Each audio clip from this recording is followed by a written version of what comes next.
दोस्तों, आप सभी के याद ही होगा अब से 1 साल पहले ध्रुव हेलीकॉप्टर के अचानक से एक के बाद एक क्रैश होने शुरू हो गए थे। उस समय कई विदेशी कंपनियों की तरफ से बोला जा रहा था कि ध्रुव हेलीकॉप्टर के डिजाइन में दिक्कत है, जिस कारण एक के बाद एक ध्रुव हेलीकॉप्टर के क्रैश हो रहे हैं। और उस समय बहुत से लोगों का यह भी कहना था कि 20 साल से भी ज्यादा ध्रुव हेलीकॉप्टर को हमारी सेनाओं को सर्विस देते हुए हो गए हैं, लेकिन अचानक से इन हेलीकॉप्टर के डिजाइन में दिक्कत कैसे आ सकती है। ध्रुव हेलीकॉप्टर की यदि बात की जाए तो ध्रुव हेलीकॉप्टर ने अपनी पहली उड़ान को 1992 में भरा था। जब से लेकर अब तक 400 के आसपास ध्रुव हेलीकॉप्टर को HAL द्वारा बनाकर तैयार कर लिया गया है, जिनका इस्तेमाल हमारी सेना द्वारा किया भी जाता है। हमारे ध्रुव हेलीकॉप्टर के आ जाने के बाद इस सेगमेंट के हेलीकॉप्टर हमारी सेना की तरफ से एक भी देश से नहीं खरीदा गया है। हालांकि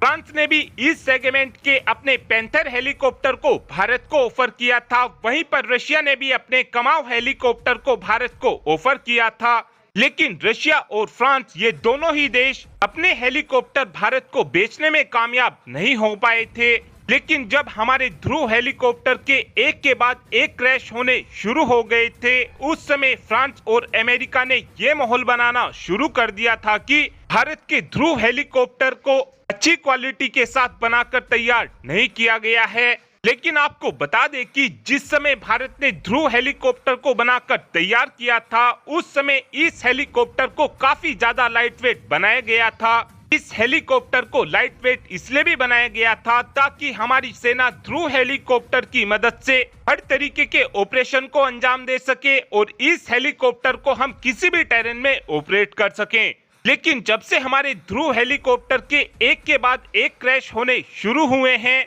उसके बाद से ही HAL ने इन सभी हेलीकॉप्टर को ग्राउंडेड करा दिया था, जिसके बाद HAL द्वारा इन हेलीकॉप्टर की चेकिंग की गई थी। और इस चेकिंग के दौरान ये पाया गया है कि जो ध्रुव हेलीकॉप्टर के अंदर कंट्रोल रोड लगी हुई है वो एल्युमिनियम की कंट्रोल रोड है, और इसी रोड के कारण ही ध्रुव हेलीकॉप्टर के एक के बाद एक क्रैश हुए हैं। लेकिन अब HAL ने 1 साल के अंदर अंदर इस कंट्रोल रोड का भी सॉल्यूशन निकाल लिया है, और अब हमारे ध्रुव हेलीकॉप्टर के अंदर एल्युमिनियम की कंट्रोल रोड की जगह पर स्टील की कंट्रोल रोड को लगाया जाएगा, जिस कारण आगे चलकर हमारे ध्रुव हेलीकॉप्टर के क्रैश होने के चांसेस बिल्कुल ना के बराबर हो जाएंगे। और उम्मीद इस बात की जा रही है कि HAL की तरफ से जल्द ध्रुव हेलीकॉप्टर के सभी वर्जन के अंदर स्टील की कंट्रोल रोड को लगा दिया जाएगा, जिसके बाद हमारे ध्रुव हेलीकॉप्टर तुरंत रेडी टू यूज कंडीशन में होंगे।